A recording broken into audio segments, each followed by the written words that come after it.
Well, good day. It's wonderful to be able to talk to you on this kind of gray, rainy day, but I think the sun's going to shine.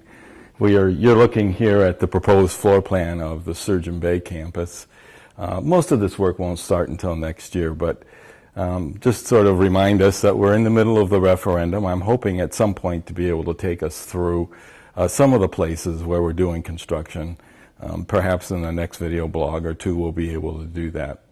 Linda sort of reminded me we've got a massage clinic here, and I was telling her, well, that's because older people live there. So she's telling me I need to keep moving.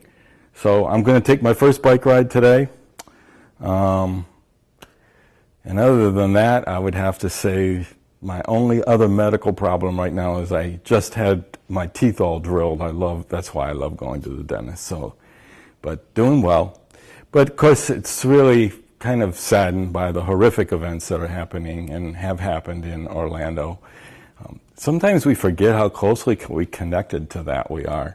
I ended up sending a note to the president of Valencia College, which is the community college in Orlando, just expressing our support and the fact that our prayers are with them. And of course, she wrote back, and she was grateful for that. And they had a number of students that were in the Pulse and were killed in the event. And sometimes forget how close we really are to what's going on in the world, even though Orlando seems far away. So sometimes I do despair about what is going on in our country as we seem to have all of these kind of violent events that are occurring.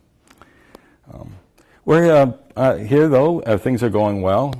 Got done with the president's meeting. I would have to tell you that the budget that they're talking about going forward with the governor is, it's okay, but it's nothing that's really very aggressive. Basically, our primary focus is to keep the performance-based funding from the state no more than 30%. And the governor's talking about putting more money into the technical colleges, but he's talking about putting it in by increasing the amount of percentage that's subject to performance or for outcomes. And the unfortunate part about that for us is the way that is structured. We end up getting less if we go to outcome-based funding. So my primary goal, and the state's office says their primary goal is to keep it no more than 30%. That's more important than trying to get a few extra bucks. Because in the long run, that's going to hurt us.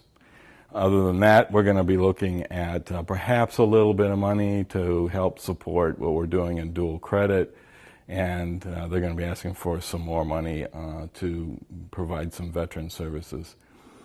I wouldn't hold my breath on any of those things, but that's the early word on what's going to be submitted for our budget and for our budget process. So. A lot of people doing a lot of great planning on persistence and enrollment, and I'm looking forward to finalizing that plan in the next few weeks.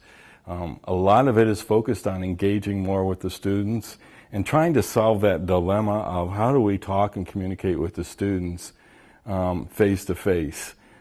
So many people now can just sort of screen the messages. They don't answer the phone. They just wait till see if it's somebody they want to talk to, or they've got phone ID or they've caller ID, or they don't answer text messages. But so that's the dilemma we have. But we do know that when we can get a hold of a student and talk to them, we have a much better chance that they're going to continue and to persist.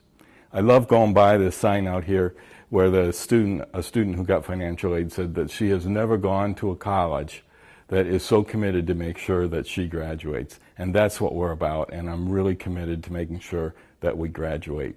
And thanks for all that work that you're doing to make sure that our students can graduate no matter when they start, where they start, and how they start. Have a great couple of weeks until I talk to you again.